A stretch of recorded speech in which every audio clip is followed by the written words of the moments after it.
Okay, we're live. Sorry about the slightly late start. Phone calls, because we are once again at Studio 57 Clinic, and it's getting busy now. So just a quick reminder that if you are looking to book in because of the race season coming up and everything, then yeah, do call up. I'm here on Sundays and Mondays. Yeah. Obviously, we've got another team of 10 who work outside, but if you want to see me in particular, then just a reminder, book up. You can book online or call the clinic on 01273 711 399 and just get in there because it is getting busy. Anyway, right, welcome to another Sunday morning live chat. For those of you who don't know, my name is Matt Phillips, and I'm here at Studio 57 Clinic, Stride UK, Gait Analysis, in Hove, Sussex, England. Today, what are we talking about? We're looking at stretching again, which I was a bit worried about, but after talking to a wonderful selection of coaches from British Triathlon yesterday up in Guildford, I realised that it's still a subject full of misconceptions and something that is still worth me talking about. So I'm glad I went to that presentation. I'm glad I talked to the coaches, and because it's given me confidence today. Because the problem is, in the circles I mix, especially on social media, I'm sure other people find this, is there's a danger of only hanging out with people who share your opinion. Okay, so morning David, morning Ian. By hanging out with people with your own opinion, you kind of think that everybody knows it. You know, you think that everybody, you've got nothing left to say. So it's always rewarding when you do go out into the real world, when you go outside of Twitter and Facebook and Instagram, and you talk to the real people, and you realise that a lot of what you got to say is still not out there. Social media is still a drop in the ocean, because we do mix in circles which are full of people who already know what we're saying, and they're just confirming our biases. So anyway, yes, stretching. The other reason why I'm talking about stretching again was because there were some interesting questions put to me by somebody. He hasn't got back to me yet about whether I'm able to mention his name or not, so I'm not going to. But yeah, he put a post on Facebook suggesting that a lot of therapists now are totally anti-stretching, and it's gone over the top. I think he's got an ebook on stretching, so obviously it's touched him personally. And he thinks some therapists go over the top, and there's like now a pandemic of you don't need to stretch over, it's bad for you, based on just a couple of studies. So rather than, I tried replying a couple of times, but you know, you just get tired of texting and you've got other things going on. So I said to him, well, look, I'll reply in a post. I'll reply in a Facebook broadcast, because it allows me to put it's easier, isn't it, than typing out and sending and then waiting. So some of the challenges that were kind of put to me was that stretching, one of the main ones that hit me was, even if you don't use a range of movement, then having that range of movement has a benefit because it increases your capacity. The actual words was load capacity. So because my argument was, how many times a day do you actually touch your toes? Forget about runners for the moment. Let's just think of functional, just everyday tasks. How many times a day do you need to actually touch your toes, keeping your legs straight, i.e. require that extensibility in the hamstrings? An interesting point was made by one of the coaches yesterday. He said, well, that's why we've got knees, and it kind of, everyone laughed and it was fantastic, but it's true, we've got knees to bend our legs. If I'm putting a shoe on or doing a shoelace up, I don't need to keep my leg totally straight. If I'm picking something up off the floor, I don't need to keep my legs totally straight. We've got knees to make that unnecessary, which I thought was quite amusing.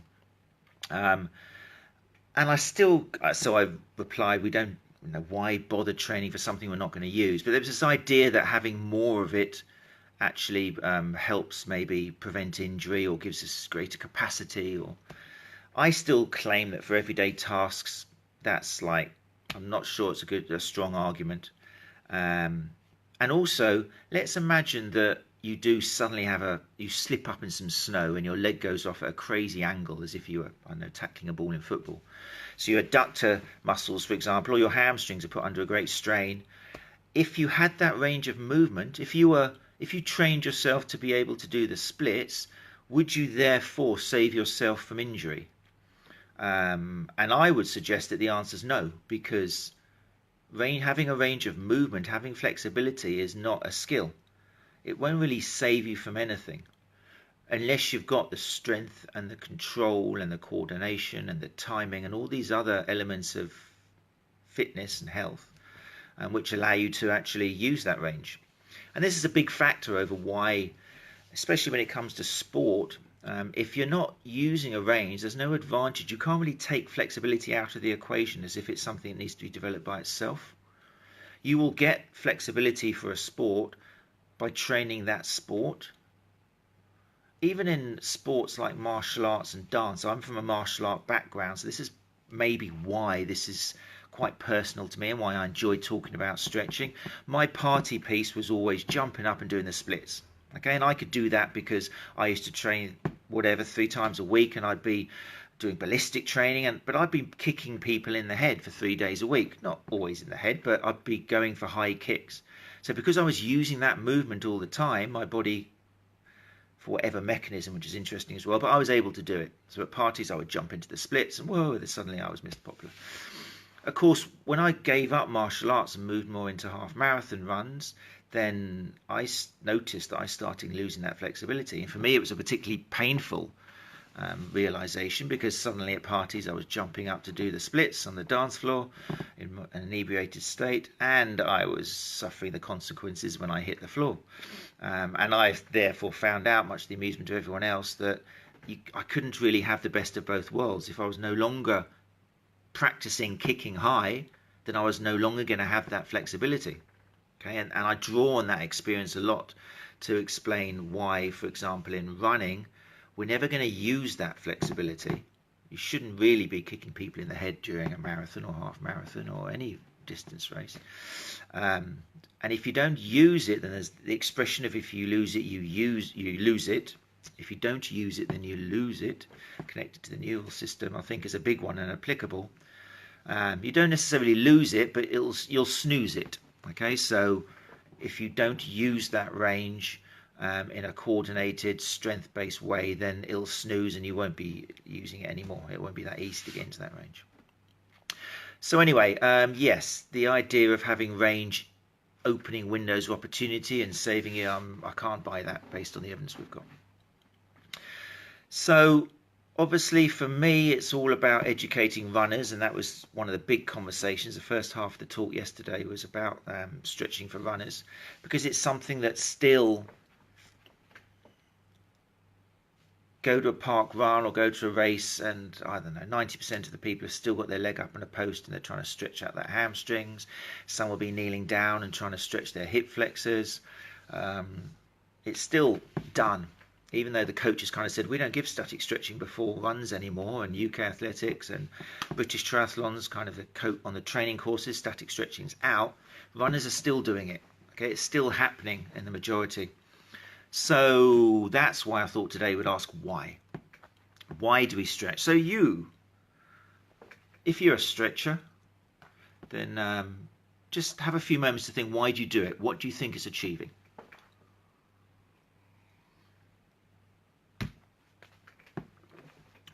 Have you had enough time? Good. So most of the reasons why people stretch is, for example, before or after a run, is for injury prevention. Let's use that first of all. People believe that if you stretch before a run or if you stretch afterwards, it will reduce your risk of injury. Okay, and that's a heavy reason to stretch. Okay, I understand why runners do that, because no runners wants to get injured. The evidence, though, and that's something we always have to look at. Okay, don't assume just because everyone does it, and just because it's all over the internet, and just because even other physios and health professionals tell you to do it, don't assume that it's for that reason correct, because actually the evidence is not there. Okay, as far as injury prevention goes, not there at all. Okay, it's almost past weak. There's even studies out there which show that it could potentially increase the risk of injury. Okay, especially if you've got a large range of motion and you haven't got the control through that range. Potentially one of the reasons that female athletes run into different types of injuries because they have got more flexibility and more range of movement around the joints. And it always surprises runners when they come in here and I say, you know what your issue is? You're actually too flexible. And the number of times I get a runner going, what do you mean I'm too flexible? I'm spending every single day trying to become flexible because that's what I'm told. And now you're telling me that because I'm too flexible, I'm getting injured. And I'm like, whoa, whoa, whoa. Don't kill the messenger. I'm just kind of planting the seed that when we look at the evidence and the physiology, yes, you have an extreme range of motion, but you haven't got control over that range. And the last thing you want to do is just be stretching that endpoint to get more range. It doesn't make sense. We need to work at controlling that range, having mobility as opposed to flexibility. How do I do that? They would ask me. And I said, well, to get control over the range, we need to start doing some strength. We need to start using that range under a load so you can actually control it and then dictate when you use it, when you don't use it. Deceleration as well as acceleration and all that kind of stuff. You don't get that from holding an endpoint and just stretching the hell out of a muscle with your leg in the air and a strap. It doesn't come. And you certainly don't get it by someone else holding your leg and pushing down on you. So as far as injury prevention goes, sorry, but if that's your reason for stretching, not much evidence for it. Okay, and what's more, there's better, more evidence-based ways of reducing injury risk out there. And this is the main issue I have with people stretching too much, is because by devoting their hard-earned time, free time, to stretching, they're potentially missing out on something else. Anyway, so injury prevention. And why else people stretch? And the other reason, they believe that it will reduce soreness, reduce DOMS. Okay, that's another reason why people particularly stretch after a run. Again, done by most people. And at the triathlon convention yesterday, coaches were quite surprised that I was kind of suggesting that post-run static stretching might be either a waste of time or potentially damaging and increase soreness. So the evidence shows that it definitely won't reduce, well, in most cases it doesn't reduce soreness. In fact, in some cases, and it makes sense when you look at the physiology, after you've run, particularly a hard session, it's natural to have tears. We tear our muscles all the time, little micro tears, and we need to tear our muscles to then force the system to adapt, repair, get stronger, which is why we need to eat well and sleep and let our body grow. And then the little tears heal and get stronger, and that's how we get stronger. So after a particularly hard session, if you've got these micro tears, let's say in your hamstrings, and you're taking your hamstring to end point and aggressively trying to stretch it, potentially the theory is you could be increasing these micro tears to something more substantial, and that in itself could lead to more soreness. And again, it's anecdotal, but a lot of runners who come here and they're suffering from lots of soreness after exercise, after their runs, and they have quite a rigorous static stretching kind of regime after the runs, I'll say to them, well, look, let's test it out. Okay, let's try backing down on the stretching a bit. If your hip flexor is aching like hell, let's not stretch it after you run and see what happens. Okay, because after all, testing is a great way of doing stuff. Okay, we can look at the evidence, that's really important, but let's see what happens to you. And again, it's anecdotal, but the amount of runners who come back to me and say, my hip flexor's not hurting this week, and the only thing I've kind of changed is not stretching the hell out of it after a run. Bingo, that'll do for me. Okay, so if you are stretching and spending a long time stretching after runs because you believe it will reduce your soreness, unlikely. Okay, the evidence suggests that the main reason for soreness after exercise is because you've made an effort that oh, beardy, damn it, I thought that said beauty. Oh, I was quite touched then. Thanks, Lab. Yes, thank you. So yeah, if you are sore after an exercise, it might mean that you've done too much, okay? Or it might mean that's just what you need to expect after a hard session. If you're sore all the time, then maybe you're just doing too many hard sessions in a row. Maybe you're not kind of adhering to that 20-80 principle of 20% hard sessions, 80% sessions where you're not necessarily sore afterwards. Okay, so injury prevention, weak evidence for stretching. Soreness, avoiding DOMs, weak evidence. Performance enhancement. Okay, so some people believe that they stretch before a run because they believe it will help their performance. Again, evidence very weak. In fact, evidence suggests in some studies that stretching aggressively in a static way, like holding stretches for 20 seconds or more before a run, could actually reduce your performance. I know, reduce it. So studies have shown that giving 5 static stretches for 20 or 30 seconds to runners, both to elites and to recreational distance runners, can actually reduce either the time at which they complete a 30-minute test run or a sprint as well. So yeah, static stretching has been shown to reduce a distance run of 30 minutes and the time to complete a sprint. It's thought this ties in quite nicely with the theory of the whole elastic recoil exchange system, with tendons needing to absorb the ground energy and then release it. And if you've got too much flexibility around a joint, then you basically absorb less of that energy. You've got a slinky spring. So it kind of ties in quite nicely. But yeah, if you are stretching because you believe it will help your performance, evidence-wise, unlikely to help your performance and could potentially even be decreasing it. Okay, that's 3 so far. 4th reason why people stretch: because it feels good. Okay, it feels good when I do it. Fantastic. Okay, this is the one reason for stretching that I cannot argue against. If it feels good for you, then do it. I love stretching. Most of us start off each day with a nice big stretch, like a cat. Yeah, it's fantastic. Stretching obviously makes us feel good. We're not quite sure why. There could be some physiological change or release of some form, but there's no doubt about it, and it happens in the wild. Animals do it. But you don't see a cat stretching his or her hamstrings or hip flexors before they're about to jump up on a shed. And I'm sorry if that sounds kind of cynical, but it's just, we have developed these beliefs that stretching can do more than it actually can. Where they've come from, I don't know, who knows. I guess stretching is something that, if you believe in these things, it's something that can then be taught. It's something that can be sold, something that can be marketed maybe, I don't know. But the evidence is not there, and there's definitely not enough evidence to support all the different types of stretching that are out there. Because that's another thing as well. A lot of people who, excuse me, some people, even in the conference yesterday, some coaches said, "Oh yes, Matt, we know that static stretching is no good. But what about kind of the more advanced type of stretching? What about the proprioceptive neuromuscular facilitative stretching? The cracks and the CRs and the ACs and all these type of kind of advanced stretches?" Well, drum roll, unfortunately, none of these advanced type of stretches have actually shown to have any more benefit than static stretching.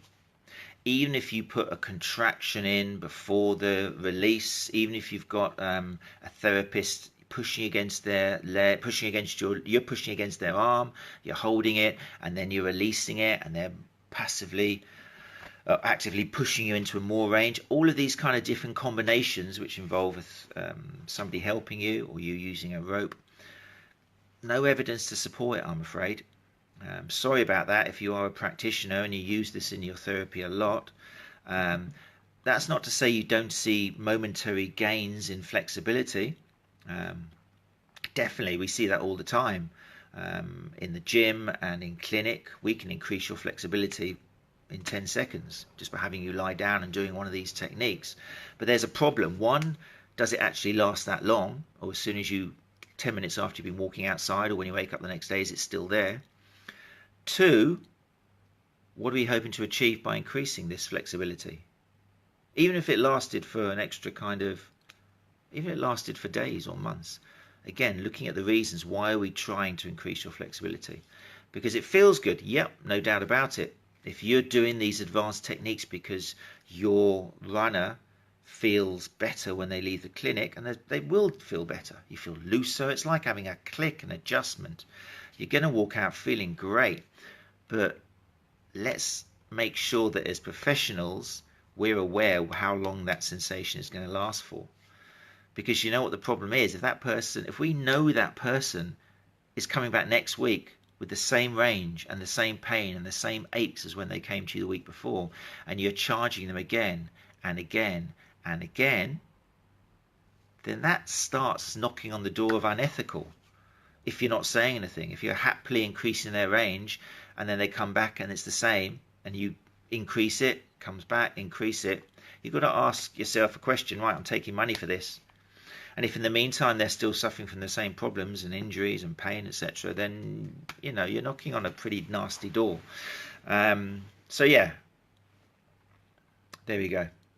What else can I say about it? Yoga. That's the thing I wanted to fish up. What time is it? 5 to 10. Okay, I'm trying to make these less than half an hour. I've got nothing against yoga. I love yoga. Okay, depending on what the goal of the teacher and what your reason for going to yoga is. The difference between yoga and just holding a stretch is the mind connection. Okay, it's the movement, it's specific postures, not so much. Okay, holding a particular posture will gain strength because you're trying to maintain that position, but it's moving from that posture into another posture. And when I talk to the yoga teachers who we work with here at Studio 57 Clinic and Stride UK, I need to make sure that that yoga teacher believes that the advantages of yoga are not increasing range necessarily for most people. It's about, again, developing control, strength, balance, coordination, the ability to move in and out of positions. It's not just, let's see if we can get you to touch your toes. Okay, and there's an awful lot of yoga teachers out there who already know that, and they convey it to their class. They make sure that people going there aren't just trying to increase their range. Because what about the people who don't need to increase range? Generalizing, but most women do not need to increase their range of movement. They've already got, if not more than enough, especially if they're trying to do well at some particular sport that involves an elastic recall, some kind of spring mechanics. If they're going to yoga, it's because they need to develop that strength, that coordination, the balance, the ability to control movement whilst they're breathing, and all the mind relaxations and all the other wonderful things that come with not just yoga but Tai Chi and Pilates and all these kind of movements with intent. So please don't have the idea that I'm anti-stretching. Just to sum up, I'm not at all. What I'm against is, well, not against, what I try to tell people is that if you want to stretch, then that's great. If it feels great, then keep doing it, obviously. But make sure you know that what your intention for stretching is might not be true. If you think you're preventing injury, you're probably not. If you think that you're going to be less sore, you're probably not. If you think you're enhancing your performance in a chosen sport, you're probably not. It's particularly running. Okay. And if you've got any of those three which you're concentrating your time, money and efforts on, then if you take stretching out of the equation, you're more likely to start looking for something else. Okay, whether it's running form, or maybe it's strength, or maybe it's agility, coordination, all the other factors of fitness. And that's the important thing. So I think that's my conclusion, or my summary for today. If you've got any questions, as always, then leave them in the comments. Next week, I've already got an idea what I'm going to talk about, but I like to kind of leave it open in case someone asks me something or objects to something or criticizes. But I think next week, if I don't get anything to the opposite, I'm going to talk about this whole idea of running form and what we're chasing, what we think is the ideal way to run. Most people realize there's not one optimum running form, but we're going to look at the different styles of running form and whether we should be trying to mimic one of those or another one of those, if we can tell. So that's what's coming up next Sunday, I believe, at 9:30 a.m. Thanks for watching live if you did. If you're watching the recorded version, then thanks as well. Always appreciated if you can spread it on social media. They're getting quite popular, these now, which is great. But do please spread them, share them, let people know when I put the reminders on. Because I think it's a great way to get the information out there, which is all I'm trying to do. Okay, I've already got a full day today here in clinic, so it's not like I'm trying to drum up more business. Believe me, I only work 2 days in clinic. teach the other days. So it's just getting the information out there, educating runners, because at the end of the day, that's what I want to do. I just want to get runners out there healthier, hitting their PBs, and if they want in the process want to say, oh, Matt helped me get that PB, then that makes my day.